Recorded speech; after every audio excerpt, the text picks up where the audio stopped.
Welcome to this special episode of Ask the Expert. I'm Suresh Venkat. My guest today is Rishi Das, co-founder and chairman of IndiQube. Now, IndiQube is positioned as India's leading workspace partner. They specialize in offering workspace solutions to enterprises, unicorn startups, offshore development centers, and even solopreneurs. Rishi himself is a serial entrepreneur. Actually, he's a self-professed entrepreneur, more about that later, who believes in the old school method of taking a long view of business building. Rishi Das, welcome to Ask the Expert. First question for you. Right? Did you come from a wealthy family, and where did you get the money to start your first business? I do not come from a wealthy family. My father was an upright government servant in CSLC board in Lucknow. So that's where I come from. Yeah. Okay. So no family wealth to start with. So how did you accumulate enough capital to start your first business? So let me give a little background. I completed my engineering from IIT Roorkee in 1997 and joined a company called Tata Infotech at that point of time. And within 6 months, decided to leave the company because always wanted to be an entrepreneur. And few things were coming to our mind that any business that we start should require less capital because capital was scarce in our family. The second was that if we could leverage our little bit of core competency, which was around having brief stint in IT, coming from good academic backgrounds, and more importantly, look for an opportunity which is not very crowded. There is some gap in the market which we could address and grow and build it up. In between, my brother passed out from IIT Delhi, Anshuman. He joined Infosys in 98 June. So that is where we both left in 99 early and started CareerNet. And the thesis that I just shared with you, that all came true in that venture. Okay. The business did not require capital. As you can imagine, recruiting business doesn't require a lot of... And this was a placement and staffing kind of So CareerNet focuses on providing people for a variety of jobs, right from campus till senior level hires. A lot of focus on new economy, IT, technology kind of sectors. And this was around about the time the Y2K phenomenon was 99 pretty strong. Is the time when we did that, and Y2K was at its peak. So there was a lot of requirement for people to go out of India and work. And since we come from good academic backgrounds, we knew a lot of people because of our school and college both. And that was real networking, if you ask me, at that point of time. Unlike today, when you have social media, you have job boards and WhatsApp and all of that. There was nothing at that point of time. Do it the old-fashioned Absolutely. Method. So our networking used to happen at the dinner paratha points, typically the chai addas, or at homes of bachelors at that point of time. So that was real networking. And so basically, we started the rented PC at that time, and there was no concept of venture capital or anything at that point. And just a couple of numbers from your first venture. You managed 100 crore bottom line, if I'm not mistaken, not a top line, 100 crore bottom line with 2,500 employees and with no debt or equity funding. So I can imagine a small startup, rented PC, doing a small scale business. But 100 crore bottom line isn't a small scale business anymore. You're going to need systems and processes and all sorts of things. So the key question here is, how did you pull this off without debt or equity funding? I will say the initial customers who actually funded our business. Okay. The customers liked us as individuals, as professionals. They believed in our story and our delivery of the services that we are doing to them. So they were our biggest bet. The first 5 years, since 99 we started, the first 5 years, most of the money that we made or we could generate cash came from our, I will say, 7-8 customers. So we owe a lot to them. And I strongly believe that that is a very good way to look at funding for a lot of younger startups, entrepreneurs, because initial customers, they believe in you a lot. They don't mind paying that slightly extra also. So far, they are satisfied with what you are offering. So in our case, I think that's what played a key role. And that's where we could live without raising any capital, either debt or equity. Okay, so now I'm going to ask you a question about your self-professed word, entrepreneur, right? You see a lot of startups talking about venture capital. Now they talk about venture debt. Very few startups talk about customer funding. Yeah. In your view, are they missing a big trick in the book by not focusing on customer funding? Absolutely. I fully agree with you that they are missing a big trick because that's the best and the most sustainable way to fund a venture. That rely on your customers. You have no liability, so to say. On both sides, you don't have somebody sitting on your head who is giving you a mandate to grow too fast, too slow, change your product to a pivot or whatever. So I think from that perspective, if that can happen, I think that's the best thing to happen. And eventually, that is what will actually help also to scale up the business. If you have a happy, satisfied customer who is willing to pay, any investor eventually who looks at your business will also look at... So Rishi, what you're saying sounds pretty much like common sense. So in your view, are many startups in India missing a trick in the book when they don't rely on customer funding, for instance? Suresh, what I believe is that somewhere in the last decade or so, this narrative has got built that without funding you can't have a startup, and funding is an end in itself, which is not the case at all. If you look at Western Europe, especially if you look at Germany, there are so many family businesses which have never raised a single penny in venture capital or private equity, and they are extremely successful. They are multinational status businesses which are running there. So I think India is not going to be any different 15-20 years down the line if we look back. And I'm very happy that what is happening in the last 6-12 months is a correction. Somewhere that sanity is getting restored. You exist because your customer is there, and eventually it's a customer which is going to foot the bill for whatever he or she is buying and has to see value in that.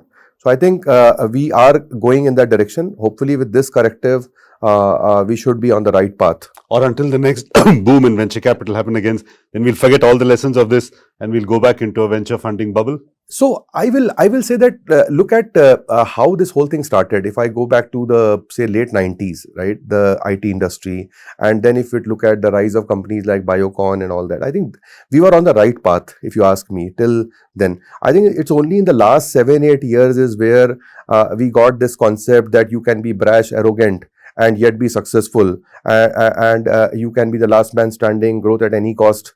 Kind of a thing. I think that narrative somewhere got created, and the last boom that happened actually fueled that. So I think by and large, our Indian entrepreneur story has been on the right track.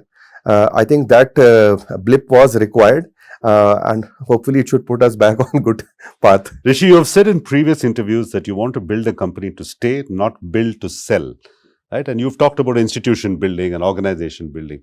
So what if somebody came suddenly today and made you an offer that you couldn't refuse? Would you say, no, I want to build to stay, I don't want to sell? For any founder, any company that you create of any scale is like a kid. And whether you like it or not, it stays with you for life.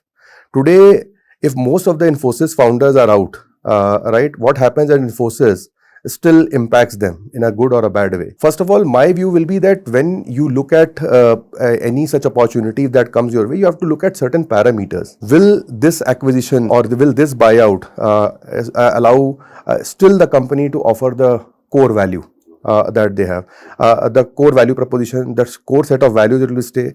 Will it be nice to the environment? Will it be high on governance? Will it be nice to the employees? And most importantly, that will it offer sustainable growth? I think if all these parameters have to be looked into, and if they look right, then there is nothing wrong in calling something as a good offer. Good offer cannot be just about money. It's not. Also, if you look at what we have seen now, a lot of companies getting listed and people are treating listing as an end in itself. I think it's a very reckless and irresponsible way of thinking that I am out of the business and let anything happen.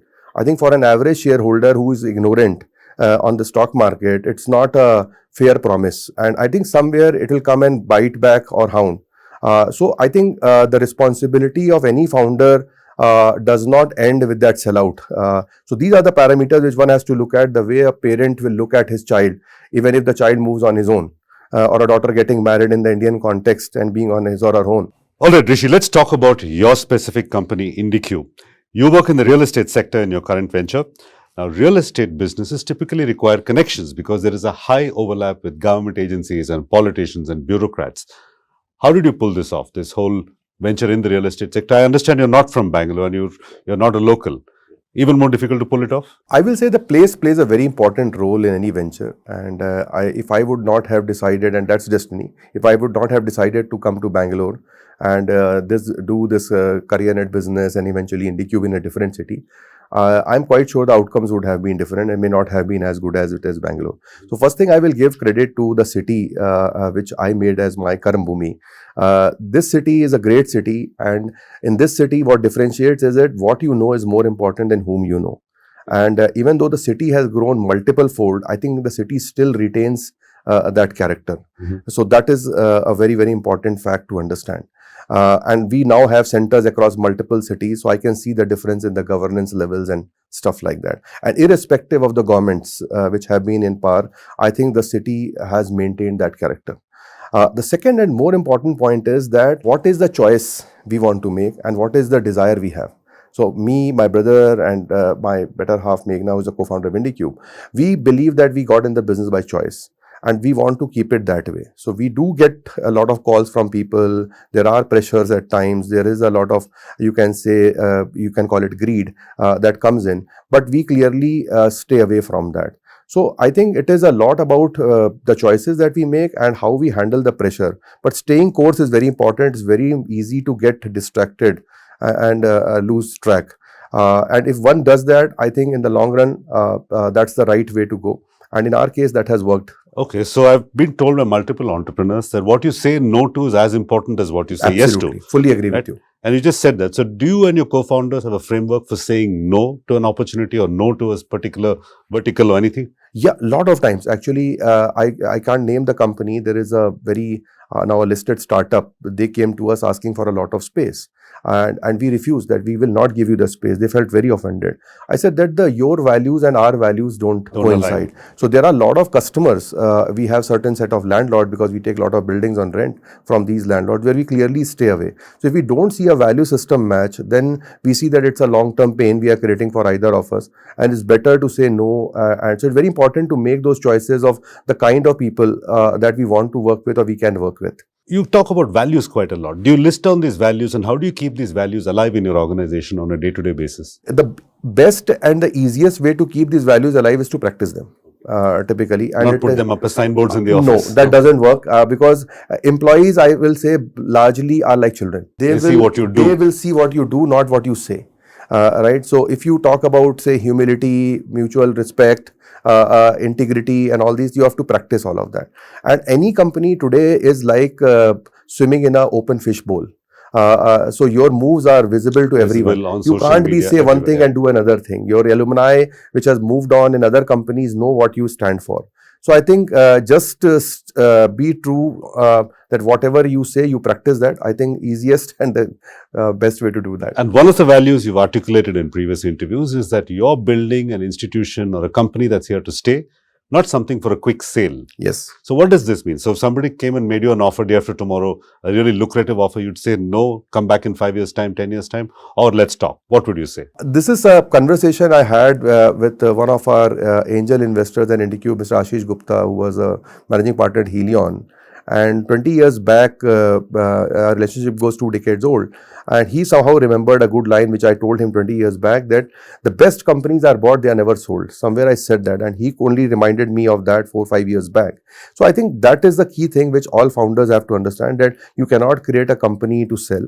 And you have to create an organization. Even if you decide to sell, whatever values and seeds that you have sown, even though your ownership changes hands, they don't go away. That character remains with that organization. So I think it is very important to seed the right set of values early on and do the right thing all the time. Rishi, in your first venture, you said you didn't raise any money. You relied entirely on, I imagine, personal savings and customer funding. But for IndiQube, you have raised $45 million. So now this brings 2 questions to the fore. One, what are the obligations you feel towards the money that you've raised? And second, how are you going to deploy this money? So out of this 45 million that we raised, 40% is the money that we brought in, because we were lucky. We had, this was a second venture, so we had money. These are your reserves that accumulated over the years. Yeah. So skin in the game critically important. Very, very important. Very, very important, especially when you are doing a 2.0 venture. And as much you can conserve your cap table, it is better that if you put in your own money. And that also demonstrates the fact that we are serious, we are committed to the business, and we're willing to bet with our own money. So that's what we did. The other point I will say is that this money came from Westbridge Capital. They have been nice to take an early call on us. And Ashish Gupta, angel investor, the other 2 set of people who have put the balance of money into the venture, mostly coming from Westbridge Capital over there. And this money which we raised, so basically when we started in 2015, it was again a business which we funded. I will say 0 to 1, 1 to 10. Till the stage of 10, we funded the business. When the business reached 10 and we realized that we have to go to 100, we required capital. You needed capital for that expansion. That's where the need for the equity capital came in, because it was going beyond our means and it was not the right thing to do. Plus, it required taking a substantial amount of risk. And we needed the risk money into the venture beyond our own capital. And this money predominantly went into funding technology, the brand promotion, the geographical expansion, and trying out new verticals or business lines. So this is where the most of that money went. We also continued to take debt in that business, but where we had cash flow requirements, where we had predictable orders from our clients, and we just needed to fund the fit outs and all, that money was funded through debt. So my advice will be that one needs to look at a healthy combination of debt and equity in the venture. All risky aspects, newer aspects should be funded through equity, but wherever you have cash flow requirements or you need to fund your regular orders or customer deliveries and all, they should be funded through debt. That's debt funding is debt good funding, for those things. Okay, all right. So one of the questions we get from lots of our viewers is, for a startup founder, how much equity should they dilute at the first fundraise? My experience has been that if it is an institutional investor, they typically try to take 25-26% of the company. A significant chunk where they want to have large minority shareholder rights. They are not comfortable going a number below that.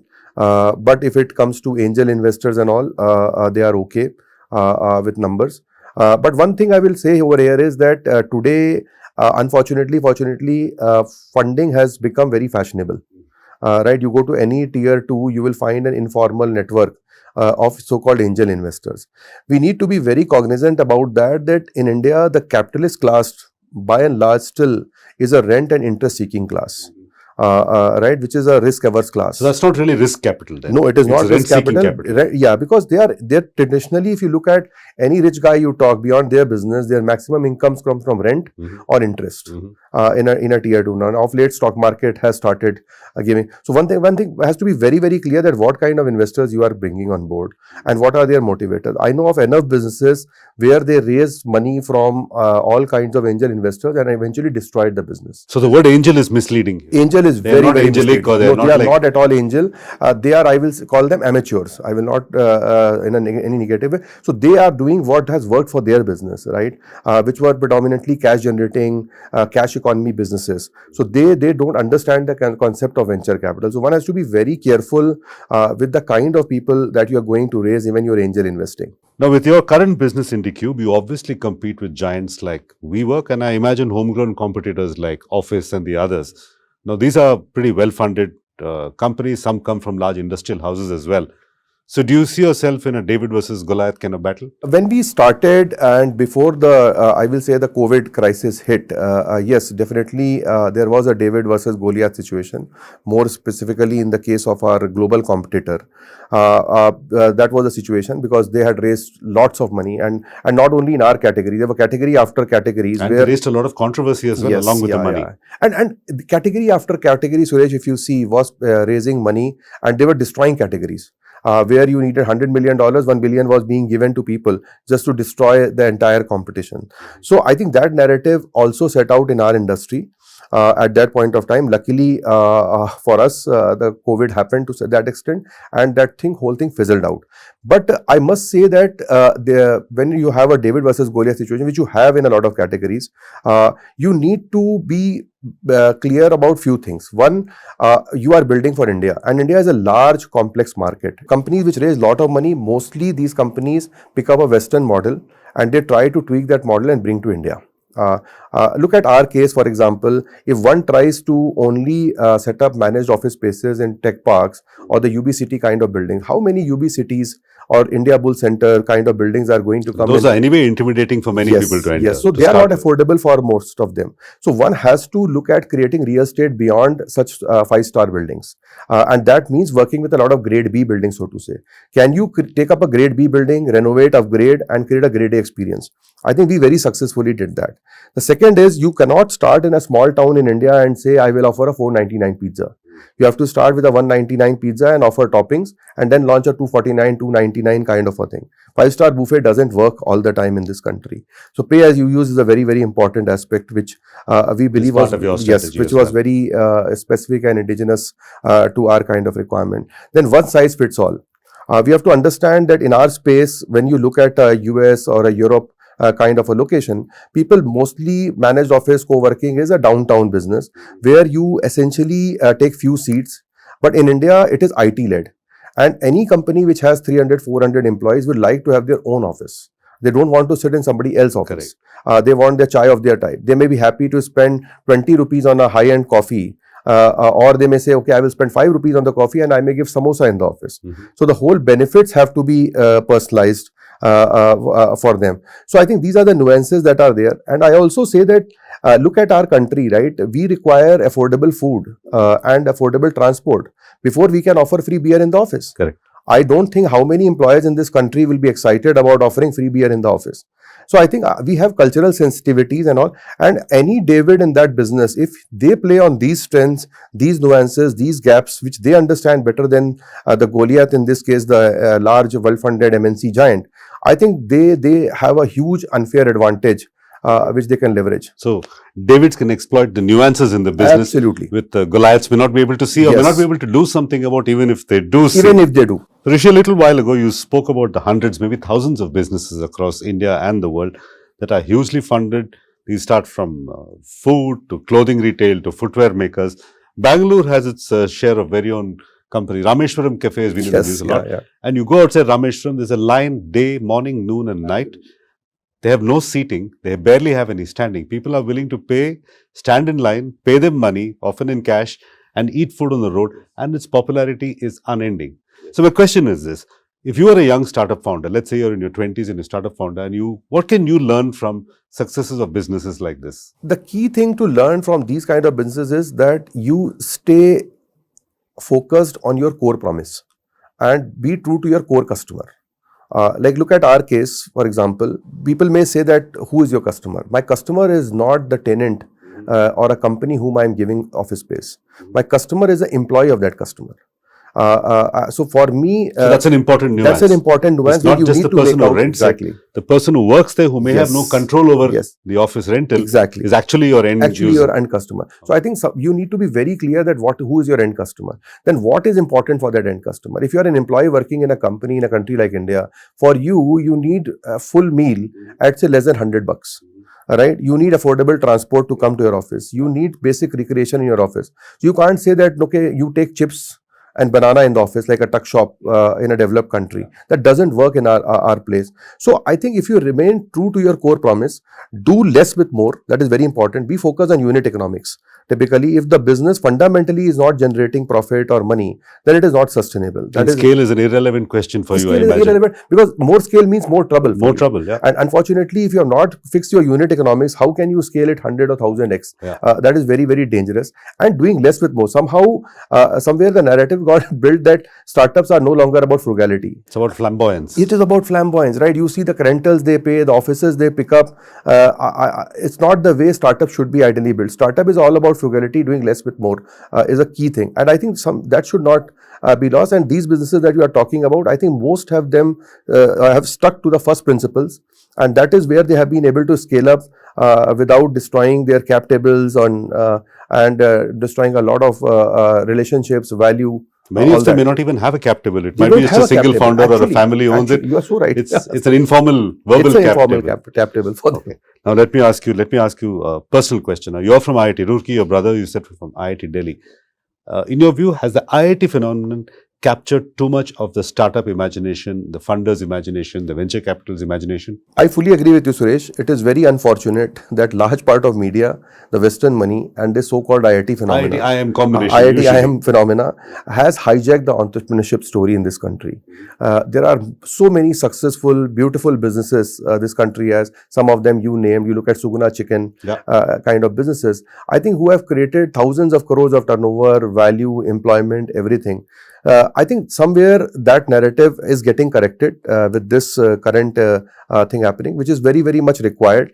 And it is not very different from way I will say that average guy who doesn't speak good English 10 years back, right, is much more respected and taken seriously in India today than it was 10 years back, right? So I think that correction is happening as we talk. There's a popular cliche, Rishi, that every business is a tech business. And one of the reasons we see the dominance of the IIs or the IIMs, or in fact, the whole funding game that we need to invest in our tech. Do you agree with this cliche that every business is a tech business? Because I've been to Rameshwaram Cafe many times and I don't think it's a tech business. So true. It's a really tasty food business. Yes. Tech may play a small role, exactly, but it's not a tech business. And we are kidding ourselves if we call it that.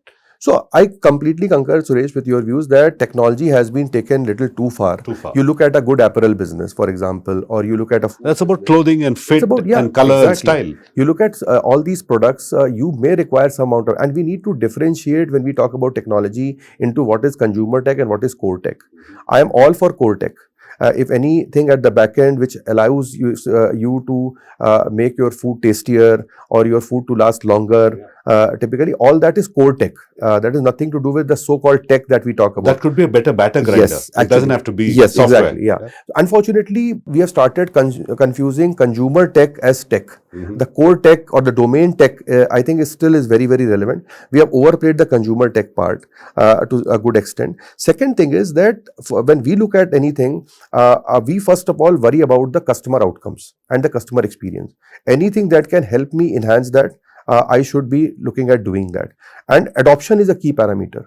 When you build any technology, you should always worry that is it being adopted? Are people using it? You cannot, as a startup, get into a feature war that my app has all these features which a bigger company app also has.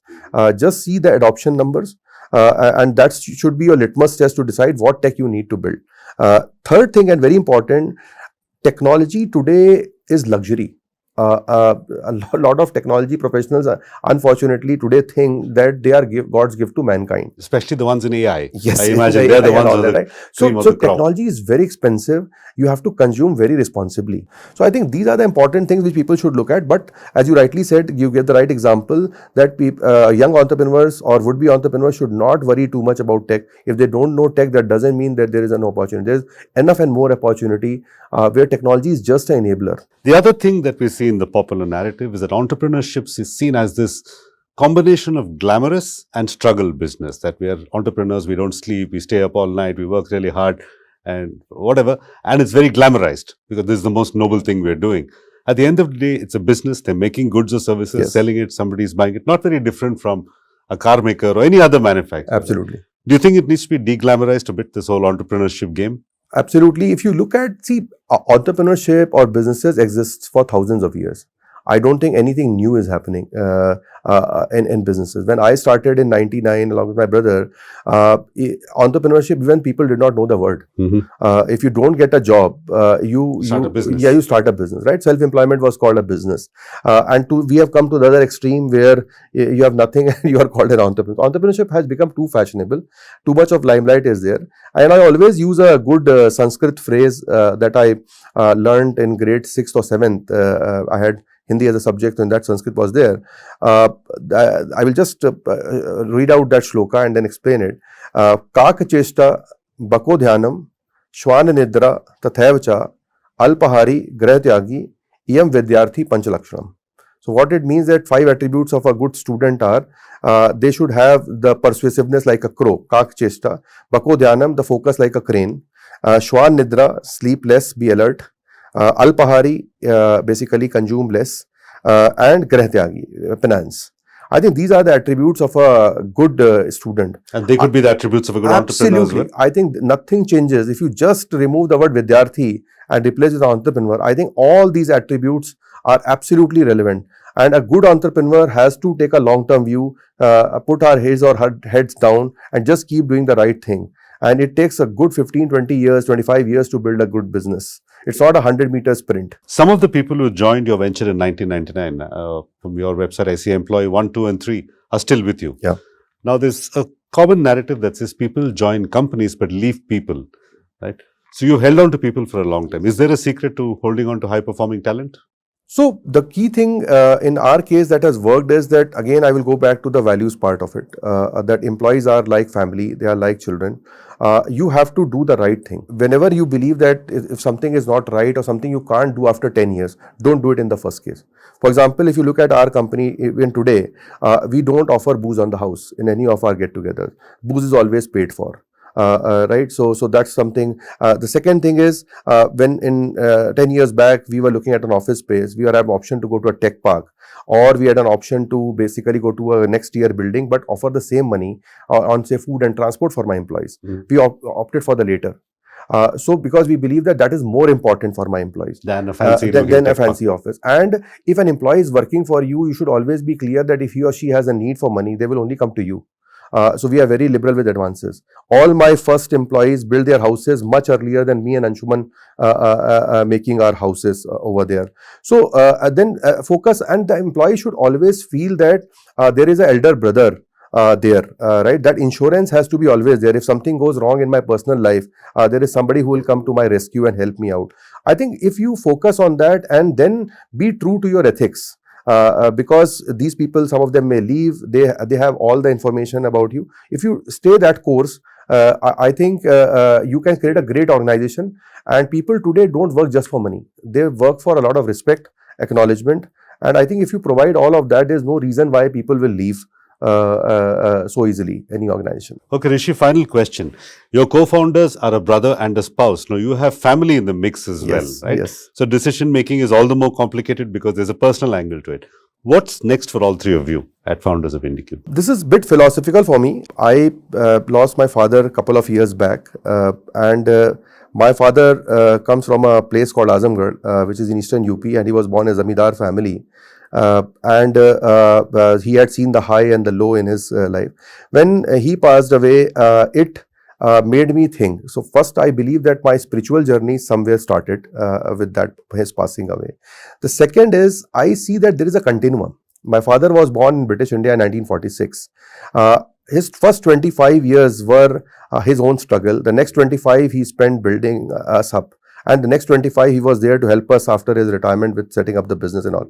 So I see business as a continuum for the family. Okay. Right? The India 75 years almost coincides with my family's 75 years. Yeah. So I think for me, the next 25 is a lot about providing that continuum to the family, ensure that we pass it on, and it's a responsibility. Amanat and Jagir, right, as Manish Sabharwal says. Correct. So I don't, it's not a Jagir, it's an Amanat.